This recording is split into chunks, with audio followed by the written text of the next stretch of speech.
Bismillahirrahmanirrahim. Innal hamdalillah nahmaduhu wa nasta'inuhu wa nastahdihi wa nastaghfiruh wa na'udzu billahi min shururi anfusina wa min sayyiati a'malina. Man yahdihillahu fala mudilla lahu wa man yudlil fala hadiya lahu. Ashhadu an la ilaha illallah wahdahu la sharika lahu wa ashhadu anna Muhammadan 'abduhu wa rasuluh. يا أيها الذين آمنوا اتقوا الله حق تقاته ولا تموتن إلا وأنتم مسلمون يا أيها الذين آمنوا اتقوا الله وقولوا قولا سديدا يصلح لكم أعمالكم ويغفر لكم ذنوبكم ومن يطع الله ورسوله فقد فاز فوزا عظيما أما بعد فإن أصدق الحديث كتاب الله وخير الهدي هدي محمد صلى الله عليه وآله وسلم وشر الأمور محدثاتها وكل محدثة بدعة وكل بدعة ضلالة وكل ضلالة في النار أو كما قال صلى الله عليه وآله وسلم. Alhamdulillah, bersyukur kepada Allah Subhanahu wa taala kerana kita dapat bertemu lagi pada malam ini pada setiap hari Isnin, insya-Allah. Mudah-mudahan Allah Subhanahu wa taala merahmati kita semua. Mudah-mudahan Allah Subhanahu wa taala memberikan kita ilmu yang bermanfaat, ilmu yang berdasarkan Al-Quran dan Sunnah Nabi sallallahu alaihi wasallam, dan juga ilmu yang membawa kita memahami agama kita dengan benar. Mudah-mudahan Allah Subhanahu wa taala akan mengampuni dosa kita semua, dan mudah-mudahan Allah Subhanahu wa taala akan masukkan kita ke dalam syurga Allah Subhanahu wa taala. Kita di dalam perbahasan kepada kitab Mukhtarat, iaitu kalau boleh kita sebut ringkasan ataupun mukhtarat, perkara-perkara yang dipilih daripada kitab yang ditulis oleh Syekhul Islam Ibn Taymiyah rahimahullah, iaitu Iqtida' Sirat Al-Mustaqim, iaitu petunjuk kepada jalan yang lurus. Bersalahan ataupun iqtida' ni petunjuk kepada jalan yang lurus. Mukhalafat Ashabil Jahim, menyelisihi Ashabul Jahim, menyelisihi ahli-ahli neraka. Dan telah pun kita berlalu pada kelas yang lalu muqaddimah kepada mukhtarat yang kita pilih ni, ataupun kitab yang meringkaskan kepada kitab Iqtida' ni. Dan kitab ini adalah juga kitab yang penting sebagaimana yang telah kita sebut pada kuliah yang lalu kerana ia membahaskan perkara-perkara yang penting dari sudut akidah, iaitu perkara yang membezakan antara orang Islam, khususnya ahli sunnah wal jamaah, dengan ashabul jahim, dengan orang-orang yang mensyirikkan Allah ataupun orang-orang yang menyelisihi agama Allah Subhanahu wa taala, yang lebih khusus merujuk kepada Yahudi dan Kristian. Dan juga telah pun kita nyatakan pada kuliah yang lalu bahawasanya walaupun kitab ini mungkin khususnya kepada Yahudi dan Kristian, tetapi ianya penting juga untuk kita memahaminya supaya ianya dapat juga memberikan kita kefahaman, dan tidak ada bezalah antara agama yang selain daripada Islam, iaitu agama-agama yang seumpama Hindu ataupun agama Buddha dan sebagainya yang menyelisihi agama Islam, dan ianya merupakan panduan kepada kita insya-Allah dalam kita memahami agama kita dan dalam kita berusaha untuk tidak menyamai dengan ahlul kitab ataupun tidak menyamai dengan Yahudi dan Kristian ataupun agama-agama yang lainnya, berdasarkan hadis man tashabbaha biqaumin fahuwa minhum. Sesiapa yang menyerupai suatu kaum, maka dia adalah di kalangan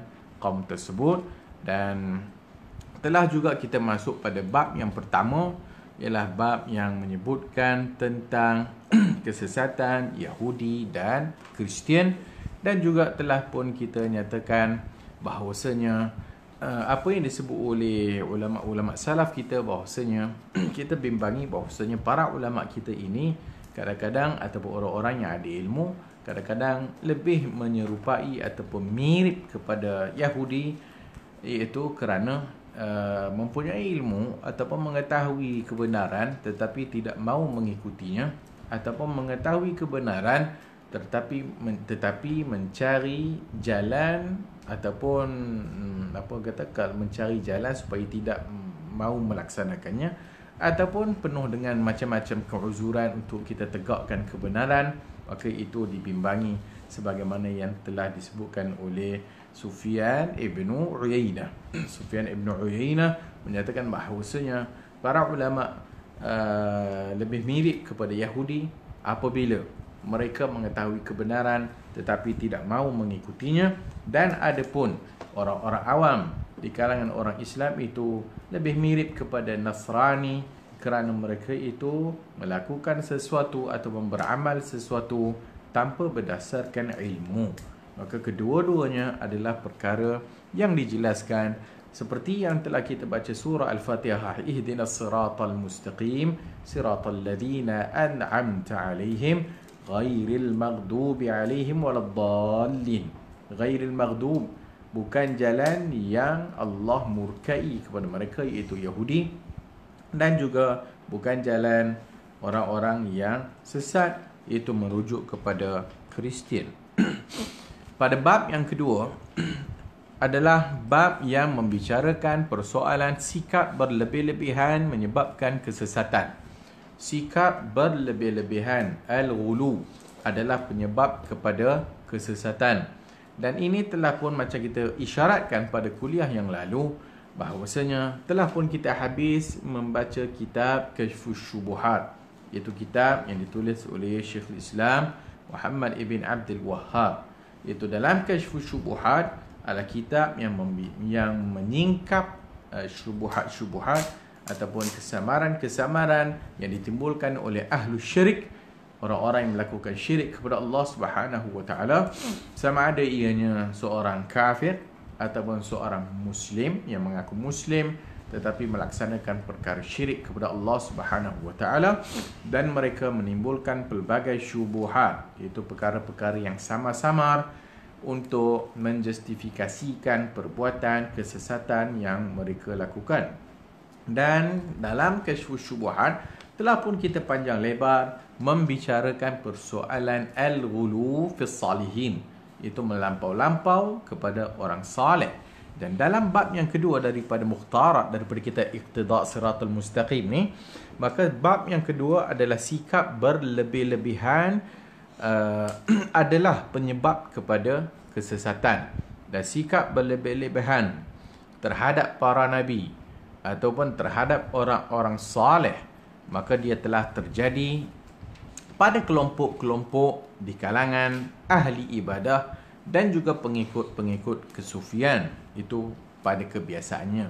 Pada kebiasaannya dia kata al-ghulu, melampau kepada para nabi ataupun para rasul ataupun melampau kepada orang-orang saleh, telah berlaku kepada kelompok di kalangan ahli ibadah dan juga di kalangan pengikut-pengikut sufi. Bukan bermaksud mesti ahli ibadat dan juga pengikut-pengikut sufi, tetapi secara banyaknya ataupun kelazimannya yang terjadinya orang yang melampau kepada para nabi dan para rasul, orang yang melampau kepada orang-orang saleh, orang yang melampau kepada para alim ulama ni, maka mereka ni pada kebiasaannya adalah di kalangan ahli-ahli ibadat dan juga para pengikut kesufian, ataupun orang yang menisbahkan diri mereka kepada kezuhudan. Jadi mereka ini nakkan melakukan ibadat, dan sebab itu dinamakan ahli ibadah. Mereka nakkan kepada ibadat, dan juga apabila mereka nakkan kepada ibadat, maka kadang-kadang ianya tidak berlandaskan kepada ilmu. Maka mereka melakukan ibadat dalam masa yang sama tidak ada ilmu, maka menyebabkan mereka melampau ataupun melakukan sesuatu amalan yang agak sikit melampau kerana al-ghulu tadi tu, iaitu melampau dalam mungkin mendekatkan diri kepada Allah Subhanahu wa taala. Apabila ahli-ahli ibadat mereka tak ada ilmu, dan mereka nakkan ibadat, dan mereka nakkan banyak ibadat. Maka apabila mereka nakkan demikian dan didasari perkara yang didasari dengan kejahilan, maka menyebabkan mereka melampau ataupun al-ghulu. Maka ghulu yang terjadi dalam sejarah agama Islam kita ni, banyaknya yang menjadi kesesatan ini asalnya adalah al-ghulu fi salihin, itu berlebih-lebihan kepada orang saleh. Maka telah pun berlaku pada awal-awal kelompok yang ghulu kepada para salihin ini adalah pengikut-pengikut ataupun kelompok kaum Nabi Allah Nuh alaihi salam, Wad, Suwa', Yaghus, Ya'uq wa Nasr. Dan 5 orang saleh yang sebahagian kata mereka ini kaum Nabi Nuh, sebahagian mereka kata sebelum Nabi Nuh. Tapi berlakunya syirik dalam sejarah ataupun dalam dunia, maka disebut oleh para ulama adalah berlaku kepada kaum saleh, iaitu bukan mereka yang problem, tetapi orang-orang yang mengikut orang-orang saleh itu yang melakukan masalah, kerana mereka rasa bahawasanya mereka itu amat kurang dari sudut ibadat. Mereka rasa mungkin mereka jauh dengan Allah Subhanahu Wa Taala. Mereka rasa dengan mengenang kepada orang saleh ataupun melihat gambar kepada orang saleh ataupun mendekatkan diri kepada orang saleh akan menyebabkan iman mereka bertambah dan ketakwaan mereka bertambah, dan mereka menyangka mungkin akan lebih mendekatkan diri kepada Allah Subhanahu Wa Taala. Maka sebab itu ahli ibadat terlampau hulu, sehingga apabila mereka rasa mereka nak dekat dengan orang saleh ni, disebabkan bila mereka dekat dengan orang saleh, maka akan dapat ataupun akan terpaliklah kesalihan itu kepada mereka dan iman akan bertambah. Maka bila iman akan bertambah akan menyebabkan banyaknya ibadat, dan bila banyaknya ibadat maka sudah tentu maqam ataupun mungkin martabatnya akan lebih tinggilah, kerana orang yang akan diangkat oleh Allah Subhanahu Wa Taala adalah orang yang bertakwa. Maka mereka tanpa ilmu, maka mereka telah terhulu, termelampau, mengangkat lebih had para nabi dan para rasul dan juga orang-orang saleh, menyebabkan berlakunya kesesatan di dalam sejarah agama ni, ataupun sehinggalah ke hari ini ataupun pada zaman kita pada hari ini. Maka banyaknya terjadi perkara ini adalah kepada ahli ibadat dan juga kepada kelompok pengikut kesufian. Allah Subhanahu Wa Taala sebut ittakhadhu ahbarahum wa ruhbanahum arbaban min dunillah. Allah menyebut ittakhadhu, mereka menjadikan ahbarahum wa ruhbanahum, ahbar pendeta-pendeta mereka, wa ruhbanahum orang-orang alim ataupun para ulama ataupun dipanggil rabai dan sebagainya, arbaban min dunillah, Tuhan selain Allah, wal Masih ibn Maryam, dan menjadikan Al-Masih Isa ibn Maryam sebagai Tuhan kerana mengangkat lebih daripada had. Maka hadis dalam riwayat Ahmad dan juga Al-Imam At-Tirmizi menyatakan bahawasanya pada zaman Nabi SAW apabila disebutkan ayat ini ittakhadhu ahbarahum wa ruhbanahum arbaban min dunillah, maka mereka pun bertanya kepada Rasulullah SAW, iaitu Adi ibn Hatim, maka bertanya kepada Rasulullah bahawasanya mereka tidak menyembah orang saleh, mereka tidak menyembah pendeta-pendeta mereka. Apa maksud menjadikan Tuhan selain Allah? Maka Nabi SAW menjelaskan kepada Adi ibn Hatim bahawasanya tidakkah mereka itu mengikut para orang-orang saleh ataupun rabai mereka ataupun ahbar mereka, ruhbanahum ni, mereka mengikut, tidakkah mereka menyetujui di dalam perkara menghalalkan apa yang Allah haramkan dan mengharamkan apa yang Allah halalkan? Maka itulah maksud mengangkat mereka ke darjat ketuhanan, iaitu apabila orang-orang saleh yang pada mereka ini ataupun orang-orang agama ataupun orang-orang yang dekat ataupun dipanggil orang-orang saleh lah, warak ni, maka mereka ni bila cakap oh ini halal sedangkan benda tu haram, cakap benda ini haram sedangkan benda itu halal, maka pengikut-pengikut ini ikut apa yang mereka sebutkan tanpa ilmu ataupun hanya ikut-ikutan tanpa dalil ataupun mengetahui kebenaran tetapi tidak mau ikut kebenaran, sebaliknya mengikut orang-orang saleh ini. Maka itulah maksud menjadikan ittakhadhu ahbarahum wa ruhbanahum arbaban min dunillah. Itulah maksud menjadikan para ulama atau orang saleh atau rabai atau pendeta itu ke darjat ketuhanan di dalam tahlil dan tahrim, di dalam penghalalan dan juga pengharaman. Maka ini telah Nabi SAW sebutkan. Dan ia menjadi suatu guideline ataupun panduan kepada umat berikutnya. Sehingga kita pada akhir zaman begitu. Maka orang-orang agama tidak ada kuasa menghalalkan yang benda haram. Orang agama tidak ada kuasa menghalalkan yang haram dan mengharamkan yang halal.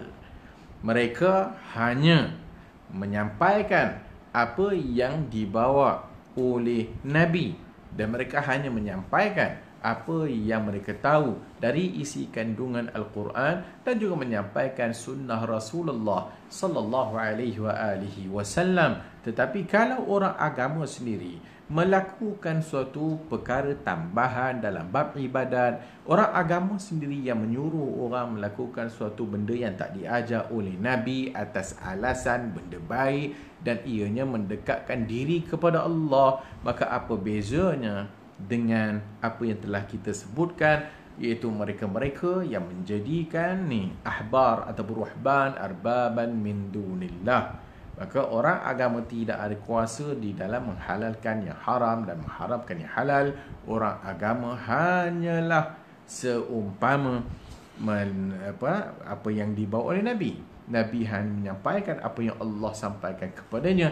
Maka orang agama menyampaikan apa yang Allah sampaikan kepada Nabi dan Nabi sampaikan kepada umatnya. Maka itu hanya yang disuruh oleh Allah Subhanahu wa ta'ala. Dan di satu sudut yang berikutnya, sebagai orang yang mengikut ataupun pengikut, kita kata pengikut, seumpama telah juga kita syarahkan dalam kuliah yang kita sebut dalam syarah kepada Kasyfus Syubuhat, bahwasanya orang-orang yang mengikut orang alim, orang-orang yang mengikut ulama ni ada dua pula kategorinya kalau boleh kita bahagikan, iaitu suatu orang yang ghulu, melampau, satu yang terlampau sebaliknya, iaitu terlampau cuai.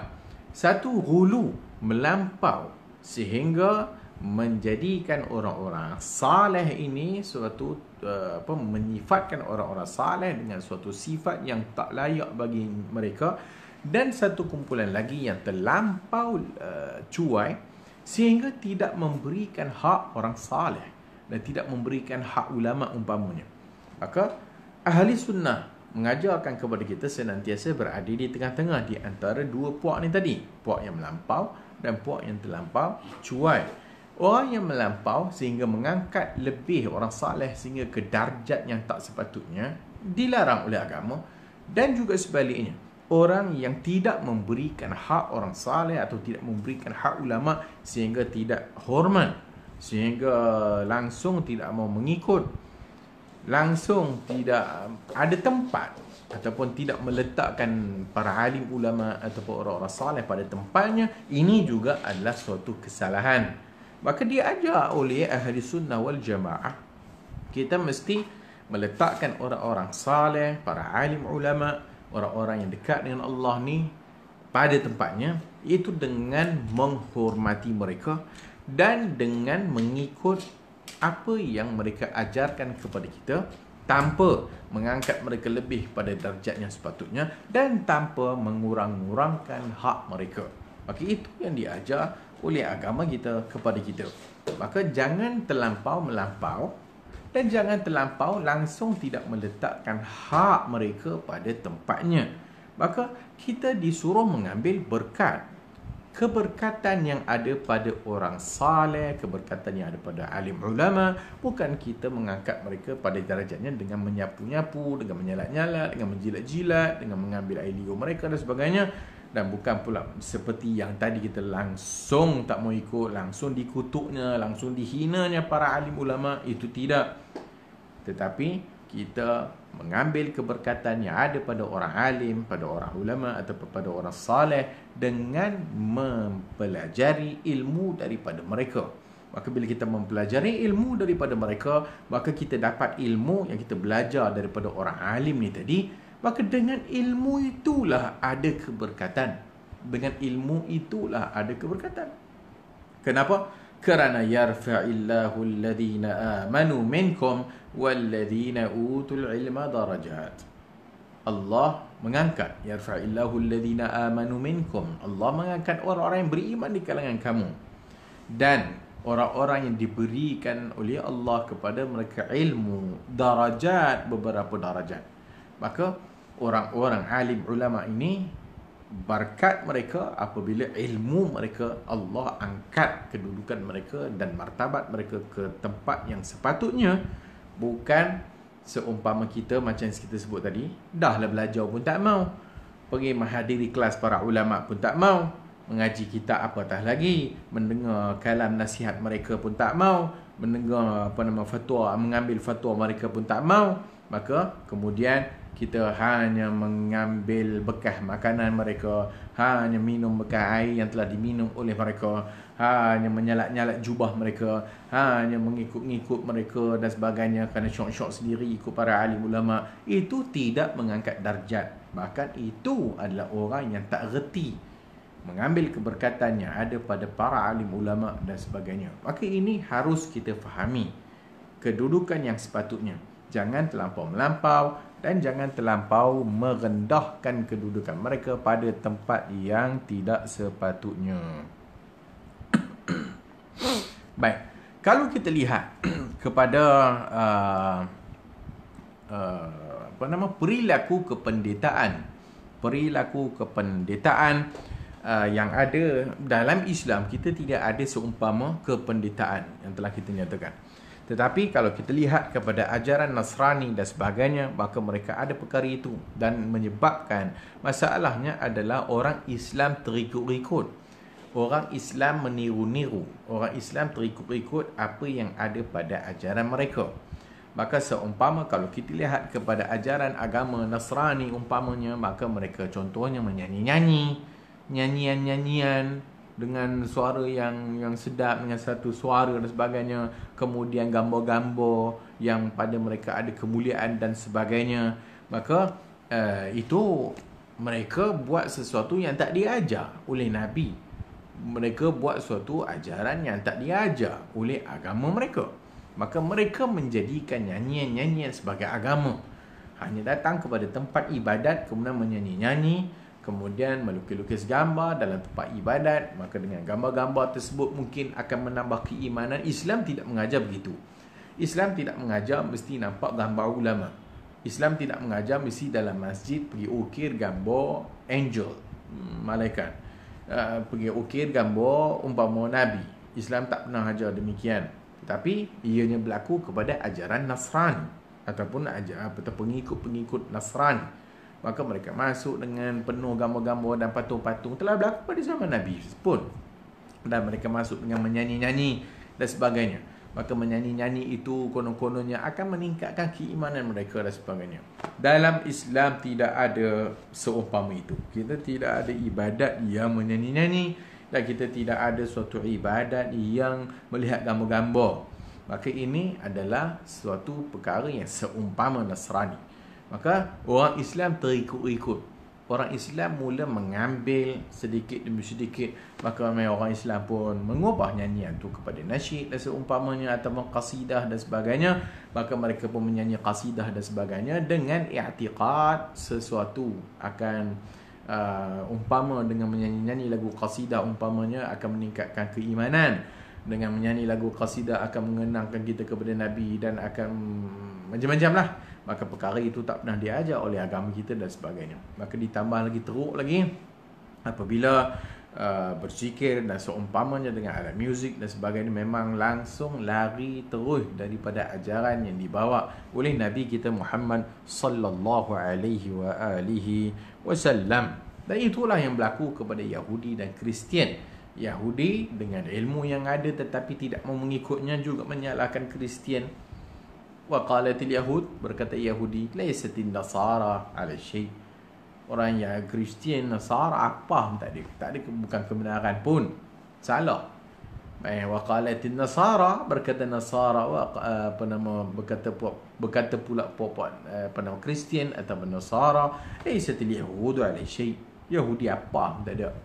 Maka begitulah. Tapi Allah Subhanahu wa taala menceritakan tentang Yahudi dan Kristian. Yahudi kata Kristian salah, Kristian kata Yahudi salah. Allah kata hari akhirat akan diperhitungkan segala-galanya. Maka agama Islam mengajarkan al-wasatiyah. Agama Islam mengajarkan kita ini al-wasatiyah. Wasatiyah bukan hanya difahami maksudnya duduk tengah-tengah. Itu tidak menunjuk makna al-wasatiyah. Al-wasatiyah, wasat. Ya, memang maksudnya tengah. Sederhana. Tapi bukan maksud sederhana itu mungkin disalahfahami oleh sebagai orang. Mungkin sederhananya itu buat ala kadar. Itu bukan maksud al-wasatiyah. Apabila dikatakan agama Islam, agama yang wasat. Agama yang pertengahan. Maka dia pertengahan di antara al-ghulu. Pertengahan di antara yang melampau dan pertengahan di antara yang terlampau cuai. Itu maksud al-wasat. Maka al-wasat ataupun agama Islam atau syariat Islam dikatakan al-wasat adalah agama yang mengikut petunjuk Allah dan Rasul.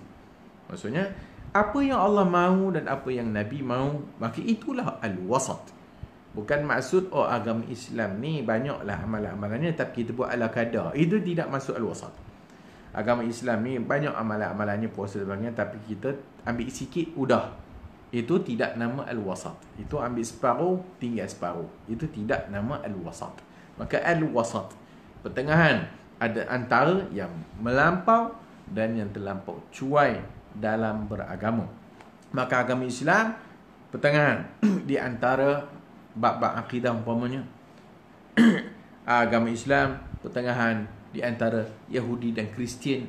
Maka itu maksud al-wasat. Maka mengikut dalil, mengikut Al-Quran dan sunnah Nabi sallallahu alaihi wa alihi wasallam. Maka kalau kita lanjut lagi dalam agama kita, maka kita membicarakan persoalan al-ghulu, melampau adalah punca kepada kesesatan. Maka kita timbul pula masalah di antara mungkin sebahagiannya melampau sehingga melabel kepada ahli sufi itu bodoh. Sehingga melabel kepada ahli sufi itu apa tak ada. Tak erti apa. Ngarut. Kerana sebahagian sufi bagus. Sebahagian sufi ikut dalil. Sebahagian sufi ataupun yang menisbahkan kepada sufi bagus mengikut Al-Quran dan sunnah Nabi SAW.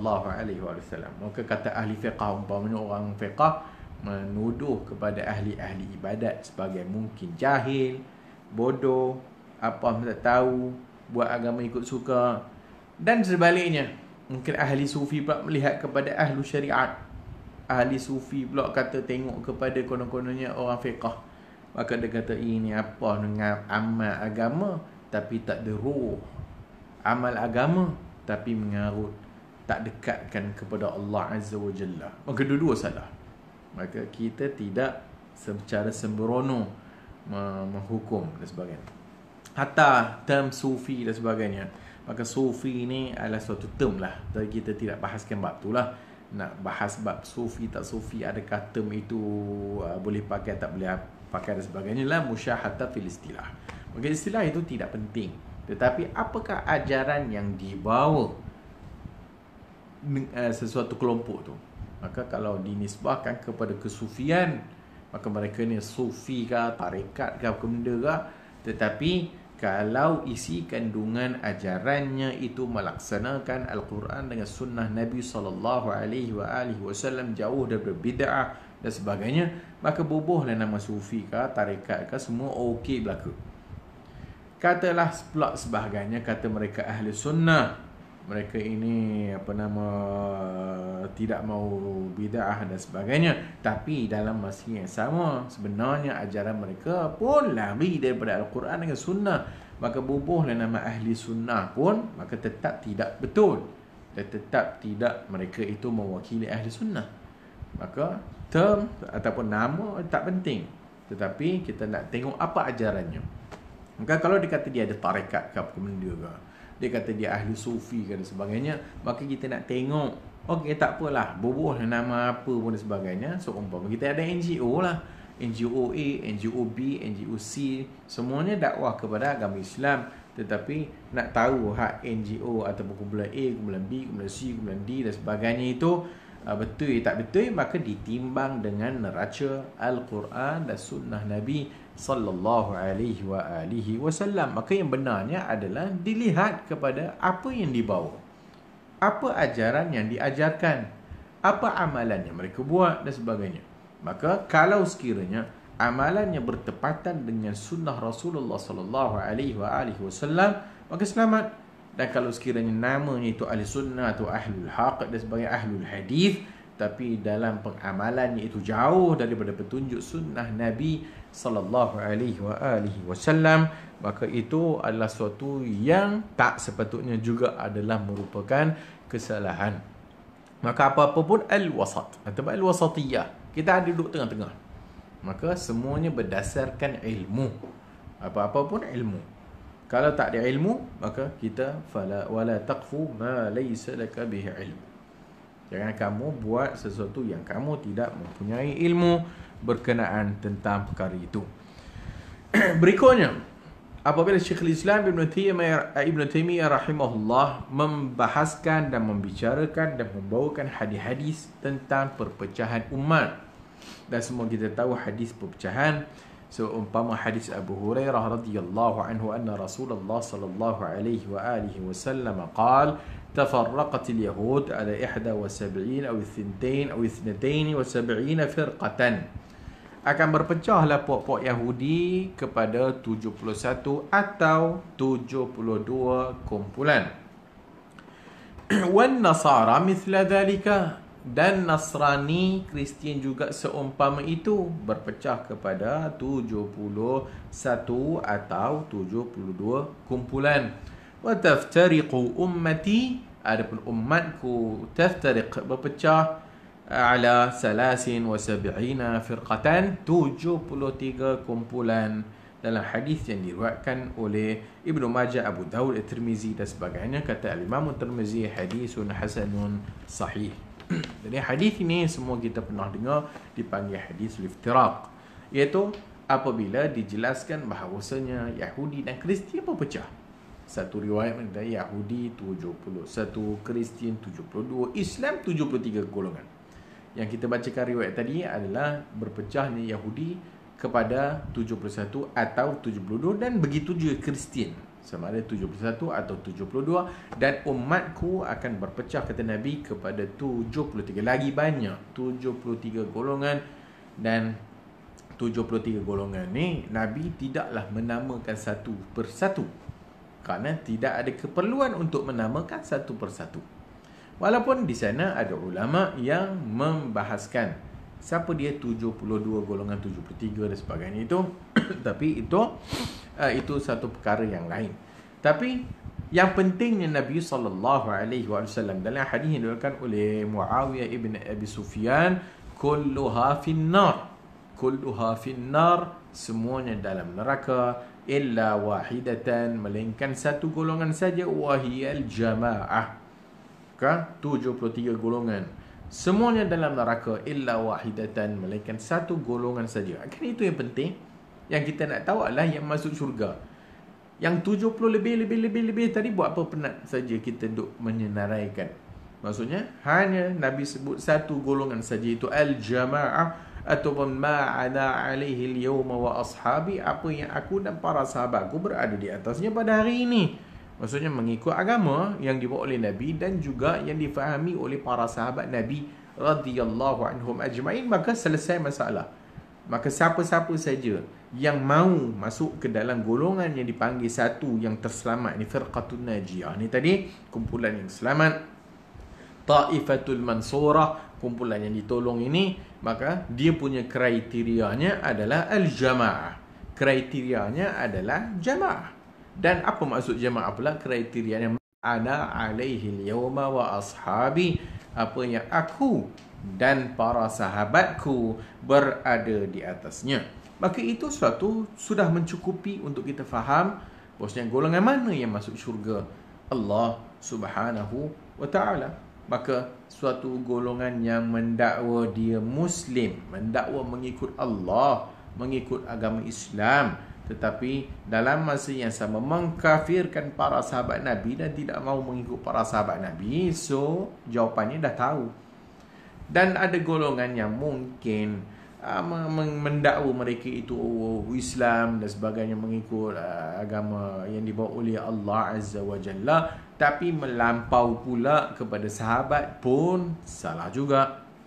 Tetapi golongan yang satu yang dipanggil al-jamaah masuk dalam syurga, maka yang mengikut Nabi dan mengikut para sahabat Nabi radhiyallahu anhum ajma'in, was-sabiqun al-awwalun minal muhajirin wal ansar walladzina ittaba'uuhum bi ihsanin radhiyallahu anhum wa radu an.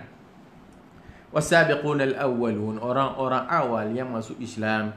Was-sabiqun al-awwalun minal muhajirin wal ansar, di kalangan orang muhajirin dan orang ansar. Walladzina tabauhum, dan orang-orang yang datang sesudah mereka yang mengikut yang tadi itu, iaitu yang mengikut Nabi dan para sahabat tadi. As-sabiqun al-awwal minal muhajirin wal ansar, yang ikut muhajirin, yang ikut ansar. Walladzina tabauhum, dan yang mengikut mereka bi ihsanin, dengan baik. Apa maksud dengan baik? Maksud ikut ajaran mereka, jangan menukuk tambah dan sebagainya. Maka radhiyallahu anhum wa radu an, Allah redha kepada mereka dan mereka redha kepada Allah Subhanahu wa taala. Nah, hadis yang disebut kulluha fin nar illa wahidatan wa hiya al-jamaah. Jamaah itu hadis yang diriwayatkan oleh Imam Ahmad rahimahullah. Daripada situ maka datangnya penamaan Ahlus Sunnati wal Jamaah. Ahlus Sunnah wal Jamaah. Disebut innahu sayakhruju min ummati aqwamun tatajara bihim tilkal ahwa. Innahu sayakhruju, sesungguhnya akan keluar, sayakhruju min ummati aqwamun, daripada umatku, aqwamun suatu kaum, tatajara bihim tilkal ahwa, yang mengikut nafsu, yang mengikut ahwa, yang mengikut nafsu. Fala yabqa min irkin wala mifsalin illa dakhalah. Ini diumpamakan seumpama anjing yang mengikut bisahibihi. Orang yang ikut hawa nafsu ni tadi diumpamakan seumpama anjing dengan tuannya. Fala yabqa min irkin wala mifsalin illa dakhalah. Tak ada apa yang tinggal, semuanya digonggongnya, ditangkap. Anjing ikut bos atau ikut tuan, apa yang tuan dah suap amankan, apa yang ni ikut saja, ikut saja melulu. Illa dakhalah. Wallahu ya ma'syaral arab, wallahi, wahai demi Allah, ya ma'syaral arab, wahai sekalian Arab, la in lam taqumu bima jaa bihi Muhammadun sallallahu alaihi wasallam.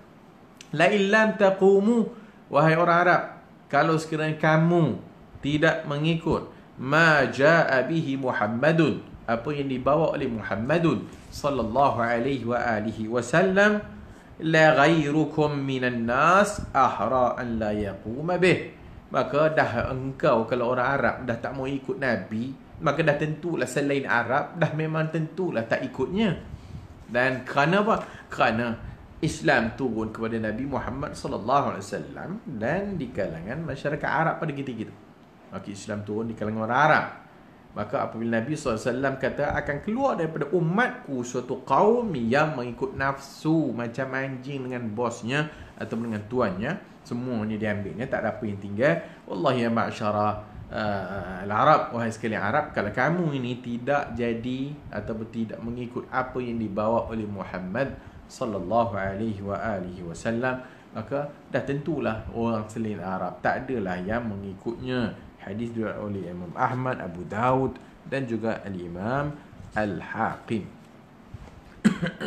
Jadi menunjukkan bahawasanya akan lahir di kalangan umat itu yang mengikut ahwa.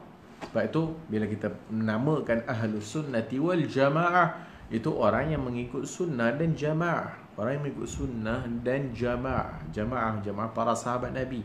Al-jamaah itu kebenaran. Orang yang mengikut sunnah dan kebenaran. Wa in kunta wahdak, walaupun engkau bersendirian, engkau dipanggil al-jamaah kerana mengikut kebenaran.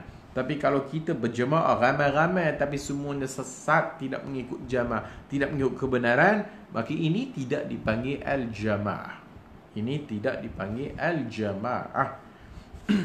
Dan juga semua hadis yang membicarakan persoalan berlakunya perpecahan umat pada akhir zaman dan sebagainya, sebenarnya perpecahan itu memang sesuatu yang dilarang. Perpecahan memang sesuatu yang dilarang oleh Allah dan Rasulnya. Apabila disebutkan wala takunu kalladzina tafarraqu wakhtalafu min ba'di ma ja'ahum al-bayyinat wa ulaika lahum azabun azim. Wala takunu, dan jangan kamu semua menjadi seumpama kalladzi tafarraqu, kallazina tafarraqu, iaitu orang yang berpecah belah, wakhtalafu, dan saling menyelisihi, min ba'd, selepas daripada ma ja'ahum, selepas datang kepada mereka al-bayyinat, keterangan. Setelah datang kepada mereka keterangan, itu keterangan daripada Allah dan Rasul. Maka setelah datang kebenaran kepada mereka, maka mereka berpecah, wakhtalafu, dan saling ikhtilaf, saling berpecah-pecah antara satu sama lain. Wa ulaika lahum azabun azim, maka bagi mereka itu azab yang azim, azab yang besar. Maka ayat ini, Ali Imran ayat 15, menunjukkan bahawasanya perpecahan adalah sesuatu yang dilarang. Perpecahan setelah datangnya kebenaran, perpecahan setelah datangnya al-bayyinat, keterangan daripada Allah dan Rasulnya, maka siapa yang nak berpecah, maka bagi mereka itu azabun azim. Allah kata, innal ladzina farraqu dinahum, sesungguhnya orang-orang yang farraqu dinahum, berpecah belah, dinahum, agama mereka itu, kanu syi'an, mereka itu berkumpulan-kumpulan syi'an, lasta minhum fi syai', dan engkau wahai Muhammad tak ada kena mengena dengan mereka. Itu yang berpecah belah ni tadi, tak ada kena mengena dengan mereka yang farraqu dinahum, yang berpecah daripada agama. Maka perpecahan adalah sesuatu yang dilarang oleh agama, dan sesuatu yang dipanggil mazmum adalah sesuatu yang tercela. Dan apabila setelah sampainya kepada kita al-bayyinat, keterangan dan sebagainya, kemudian kita tak mau ikut kebenaran tersebut, maka akan menyebabkan berpecahnya daripada jalan. Maka ini juga adalah suatu ancaman kepada mereka-mereka yang apabila telah datang Nabi dan telah datang kepada mereka kebenaran dan mereka tidak mau mengikutnya. Maka orang yang mengikut ahli sunnah, orang yang mengikut kepada Al-Quran dengan sunnah, orang ini dipanggil orang yang menghimpunkan, tidak memecah belahkan. Tetapi orang-orang yang tidak mahu mengikut Al-Quran dengan sunnah Nabi SAW, mereka itulah yang dipanggil orang yang memecah belahkan agama mereka, kanu syi'an, dan mereka itu berpuak-puak. Dan setiap puak itu pula gembira pula tu, bangga dengan apa yang ada pada mereka. Maka ini adalah suatu perkara yang dilarang oleh agama kita untuk berpecah belah.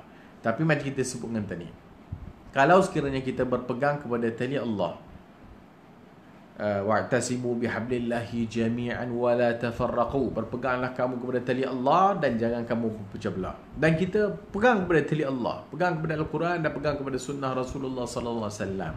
Tapi berlakunya perpecahan juga, maka bukan kita yang menjadi pemecah belah kepada agama, tetapi orang yang tidak mahu kepada tali Allah, orang yang tidak mahu kepada petunjuk sunnah Rasulullah SAW, mereka lah orang-orang yang memecah belahkan agama ini.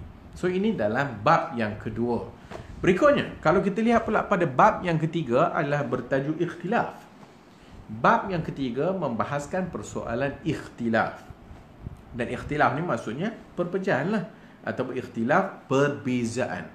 Baik, dalam persoalan ikhtilaf dalam bab ini maka dijelaskan bahawasanya dalam agama ini ataupun dalam agama Islam atau syariat Islam ini kita ada dua jenis khilaf ataupun kita ada dua jenis perbezaan.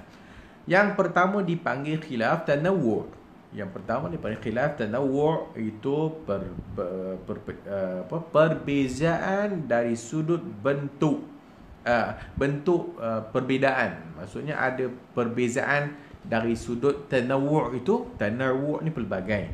Maksudnya kita panggil khilaf tanawwu' atau ikhtilaf tanawwu'. Perbezaan tapi tanawwu'. Perbezaan itu ada pelbagai jenis ataupun ada pelbagai jenisnya. Dan kita ada satu lagi dipanggil khilaf tadad. Kita ada satu lagi dipanggil khilaf tadad, iaitu perbezaan tadad. Perbezaan tapi saling berlawanan. Perbezaan berlawanan. Yang pertama perbezaan, ada perbezaan dari sudut tanawwu' tadi itu ada kepelbagaian. Yang kedua adalah tadad, iaitu khilaf tadad, itu perbezaan, perselisihan tetapi membawa kepada sesuatu yang berlawanan. Dan kalau kita lihat kepada jenis yang pertama khilaf tanawwu' ni ataupun adanya bentuk perbezaan ataupun ada pelbagai jenis dan sebagainya, maka ini adalah perkara yang kalau kita sebut ianya dibenarkan. Ia dibenarkan dan kedua-duanya kita kata benar. Kedua-duanya boleh. Kedua-duanya tidak menjadi masalah kalau sekiranya khilaf tanawwu'. Perbezaan dari sudut tanawwu', ada kepelbagaian. Yang kedua dipanggil khilaf tadad, itu adalah suatu khilaf yang tidak dibenarkan. Khilaf tadad, khilaf yang membawa kepada suatu berlawanan, maka itu adalah yang tidak dibenarkan. Maka contoh-contoh sangat banyak sekali kalau kita sebut tentang khilaf tanawwu'. Maka contoh perbezaan bacaan Al-Quran yang ada di kalangan para sahabat. Kerana kita tahu bahawasanya Al-Quran turun ala sab'ati ahruf. Al-Quran turun atas 7 ahruf, 7 huruf ataupun 7 cara bacaannya. Maka berlaku perselisihan pada zaman awal. Maka mereka pergi kepada Rasulullah SAW, kata dia baca lain, aku baca lain. So orang yang baca A kata B salah, orang yang baca B dia kata A salah. Bila sampai kepada Nabi SAW, masing-masing okey.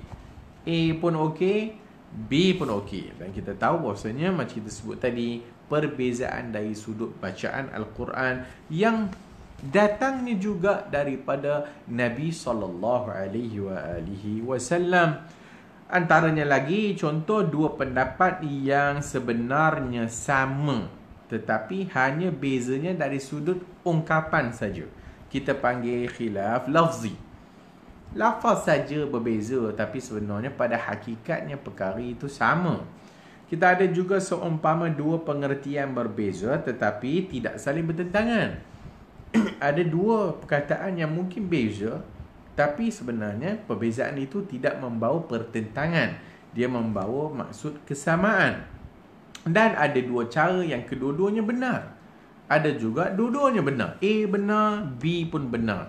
A betul, B pun betul. Maka ini dipanggil khilaf tanawwu'.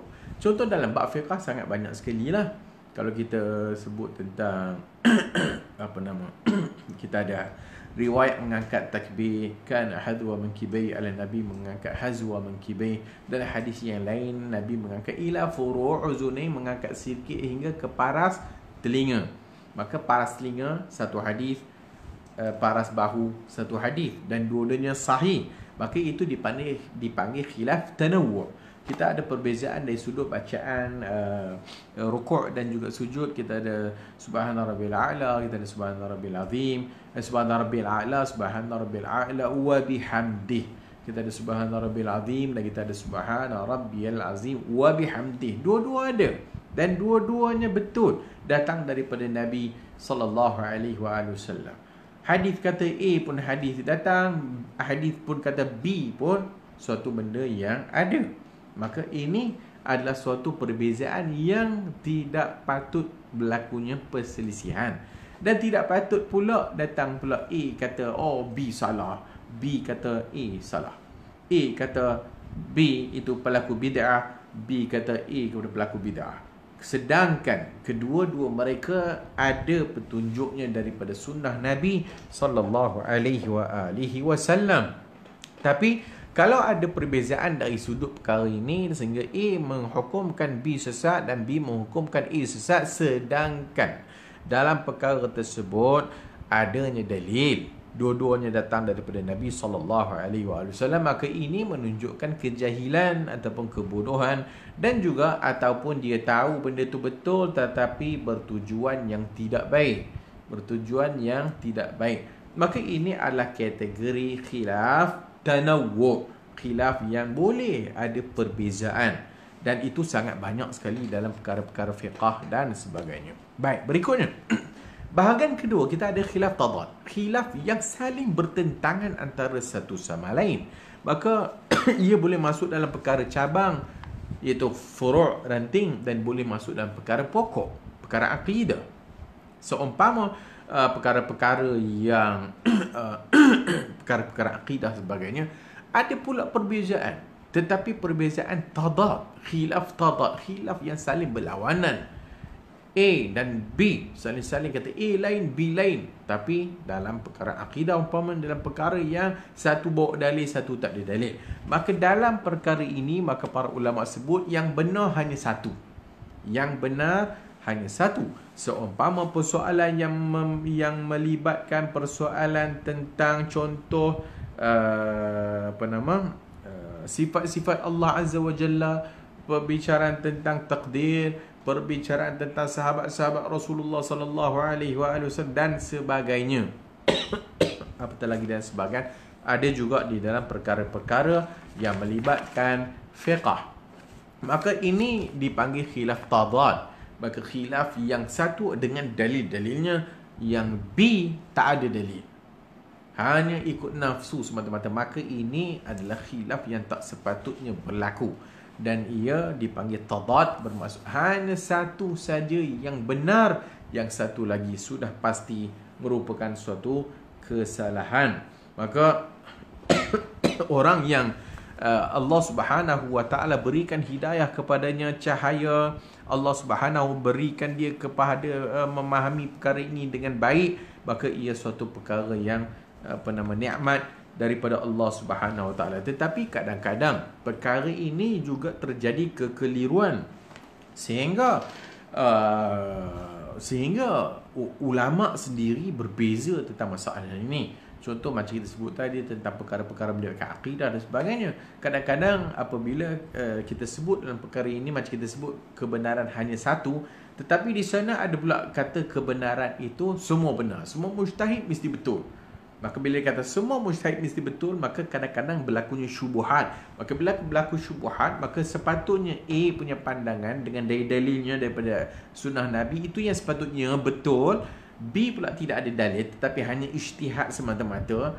Maka apabila dia kata semua ijtihad betul, maka menyebabkan terkeliru dan menyebabkan kadang-kadang orang mengambil ringan tentang persoalan ini, menyebabkan ini perkara yang boleh untuk diperselisihkan, dan sebenarnya ianya salah, dan sebenarnya ianya perkara yang tidak datang dengan dalil syarak. Maka ini khilaf, dipanggil khilaf tadad, yang tak boleh berlakunya perbezaan dalam perkara yang dinyatakan. Sehingga kalau sekiranya Allah Subhanahu wa taala berikan ilmu yang jelas, Allah berikan ilmu kefahaman, hidayah dan cahaya, maka orang ini mendapat nikmat daripada Allah Subhanahu wa taala. Wa man lam yaj'alillahu lahu nuran fama lahu min nur. Wa man lam yaj'alillahu lahu nuran.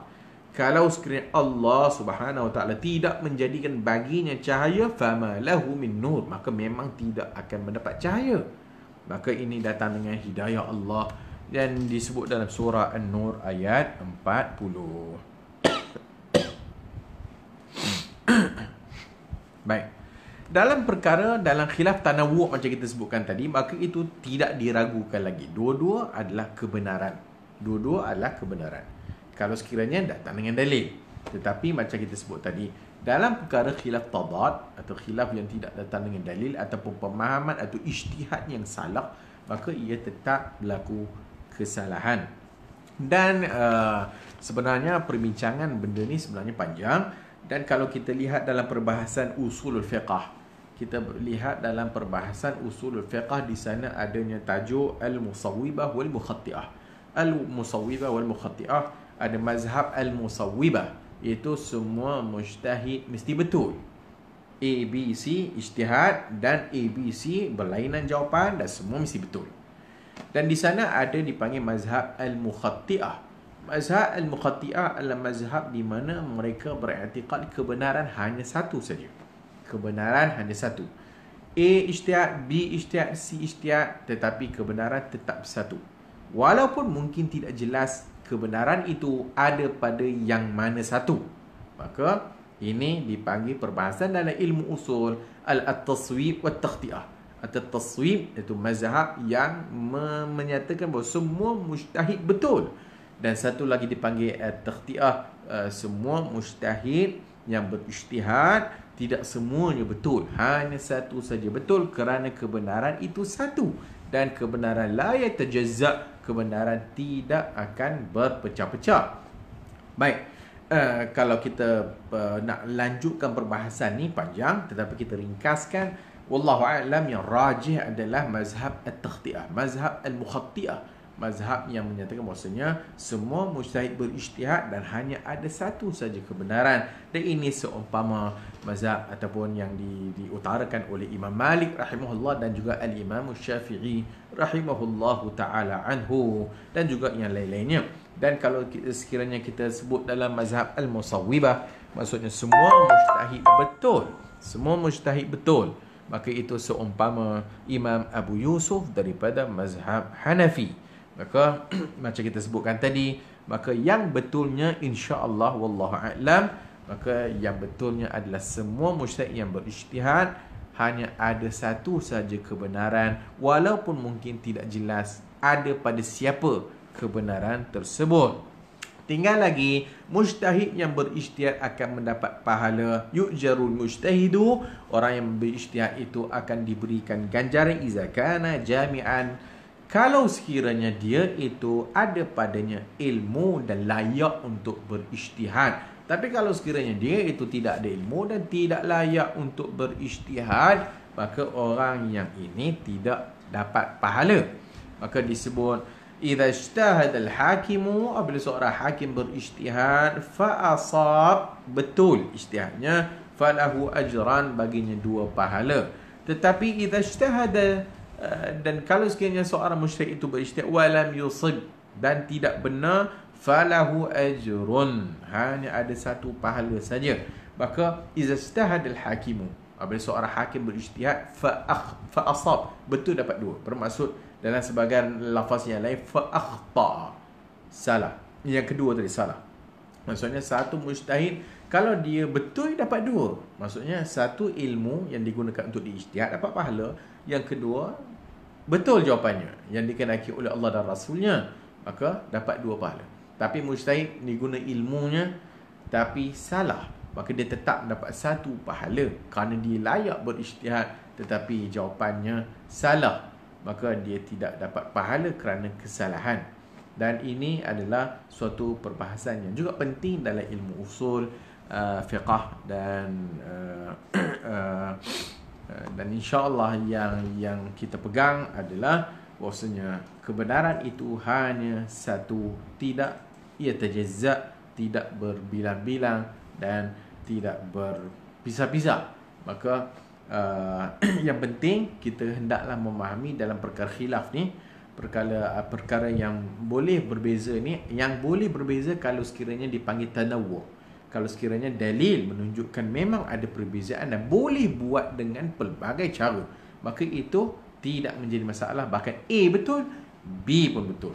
Tapi kalau sekiranya perkara tersebut dia kalau sekiranya ianya satu datang dengan dalil, dengan betul kaedah ijtihadnya, satu lagi tidak betul kaedah ijtihadnya dan tidak ada dalil yang kukuh, maka ini boleh membawa kepada khilaf tadad, khilaf yang akan membawa sesuatu yang berlawanan. Dan ini tidak boleh kita berada pada yang salah lah. dan setiap mujtahid ataupun setiap kita berdasarkan ilmu yang dikurniakan oleh Allah Subhanahu Wa Taala kepada kita. Maka kenapa dibawa tajuk ini dalam bab yang ketiga ni? Kerana ia penting untuk memahamkan kepada kita bahawasanya kalau sekiranya Allah Subhanahu Wa Taala memberikan ilmu dan Allah Taala memberikan hidayah, Allah Taala memberikan cahaya, maka dia akan jelas perkara ini. Maka kadang-kadang kita bimbang kalau sekiranya Allah tidak bukakan kepada kita ilmu. Allah tidak bukakan kepada kita kepada pemahaman yang sahih. Allah tidak kurniakan kepada kita cahaya yang boleh kita nampak kebenaran. Maka kita melihat bahawa semua itu adalah benar. Menyebabkan kadang-kadang kita mengambil ringan tentang persoalan ini dan kita mengambil ringan tentang suatu perkara yang salah, dan kadang-kadang kita melakukan suatu benda yang tidak tepat ataupun bercanggah dengan agama kita. Mudah-mudahan Allah Subhanahu Wa Taala akan kurniakan kepada kita ilmu.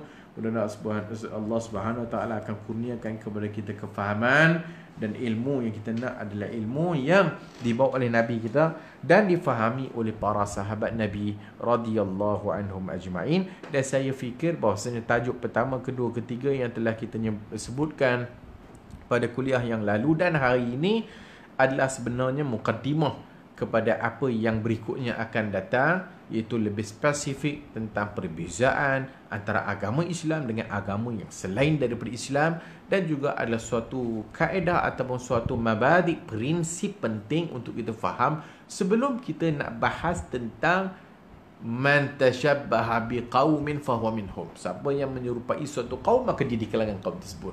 Sebelum kita masuk perbezaan antara Islam dengan Yahudi dan Kristian, sebelum kita masuk antara perbezaan bagaimana apa yang boleh, apa yang tak boleh, sebelum kita masuk dengan boleh kongsi raya ke tak boleh kongsi raya ke dan sebagainya, maka ini adalah muqaddimah awal yang penting untuk kita faham agama kita. Mudah-mudahan Allah Subhanahu Wa Taala kurniakan kepada kita kefahaman yang jelas. Wallahu a'lamu bissawab. InsyaAllah kita akan sambung dalam kuliah yang akan datang, tajuk yang bab yang berikutnya. Wallahu a'lam. Subhanakallahumma wa bihamdika asyhadu an la ilaha illa anta astaghfiruka wa atubu ilaik.